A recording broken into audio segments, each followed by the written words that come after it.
నిన్న రాంబాబు గారు ఒక గెస్చర్ ఇలా ఒకటి వాళ్ళు అసలు ఏం చేయాలో కూడా వాళ్ళకి అర్థం కాని పరిస్థితుల్లో ఉన్నారు.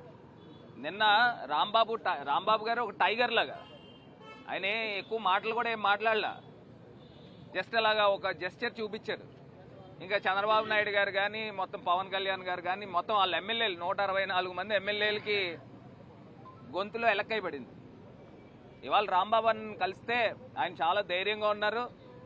రాష్ట్ర వ్యాప్తంగా అంబటి రాంబాబు గారు ఒక మగాడరా అనిపించే విధంగా ఆయన హావభావాలు కానీ ఆయన ప్రవర్తించిన విధానం కానీ, ఇంటి మీద పెట్రోల్ బాంబులతో దాడి చేస్తే జరగకూడని జరిగితే అక్కడికి వచ్చిన వాళ్ళు కూడా అందరూ గంజాయి మత్తులో ఉన్నారు, అందరూ కూడా తాగిన మైకంలో ఉన్నారు.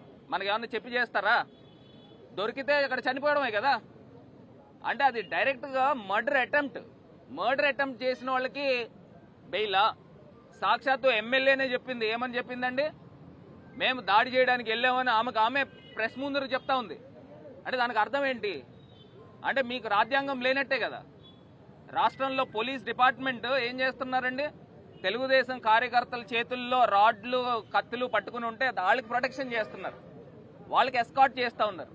అంటే ఇక్కడ ఇవాళ క్లియర్గా అర్థమవుతా ఉంది, ఆంధ్రప్రదేశ్లో ప్రజలను గమనించమని కోరుతా ఉన్నారు. ఇంకో పక్కనేమో తిరుపతి లడ్డు వ్యవహారంలో చూస్తే ఎప్పుడైనా రాష్ట్ర బాగోగుల గురించి అంతమంది కూర్చుని ప్రెస్ మీట్ పెట్టిన సందర్భం ఉందండి? తిరుపతి లడ్డు ఎపిసోడ్లో వాళ్ళు డిఫెన్స్లో పడిపోయారు కాబట్టి వాళ్ళు కూర్చుని ప్రెస్ మీట్ పెట్టి చెప్పుకునే కార్యక్రమం చేస్తున్నారు. మళ్ళీ చంద్రబాబు నాయుడు గారికి అసలు అది నోరా ఇంకేమనాలా? ఆయన తీసుకొచ్చి బాత్రూంలో వాడే యాసిడ్ వాడారని అంటే రాజకీయాలకి మేము ఎంతకైనా దిగజారిపోతాము అనేది ఇవాళ అర్థమవుతా ఉంది. ప్రజలు కూడా ఎవరు హర్షించరండి. ఆ శాంపిల్స్ ఎప్పుడు తీసుకున్నారు?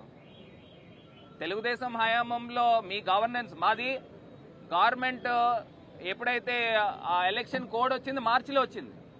ఈ శాంపిల్స్ తీసుకున్నది జూలైలో. అంటే 4 నెలల కాల వ్యవధి మీరు ఆల్రెడీ గవర్నెన్స్లో ఉన్నారు. మరి మీరు లేకపోయినా ఒక 2 నెలల నుంచి మీరు గవర్నెన్స్లో ఉన్నారు. ఉన్నప్పుడు శాంపిల్స్ తీసినప్పుడు మీ టైంలో తీసినప్పుడు అడల్టరేషన్ జరిగింది మీ టైంలో ఉన్నప్పుడు, ఇప్పుడు తీసుకొచ్చి వైఎస్ఆర్సీపీని ఎట్లా బ్లేమ్ చేస్తారు? ట్యాంకర్లు వెనక్కి వెళ్ళిపోయిన ట్యాంకర్లు ఇంకో రూపేణ మళ్ళీ వెనక్కి వచ్చి ప్రసాదానికి వాడినప్పుడు మీరు దైవ తప్పిదం చేశారు.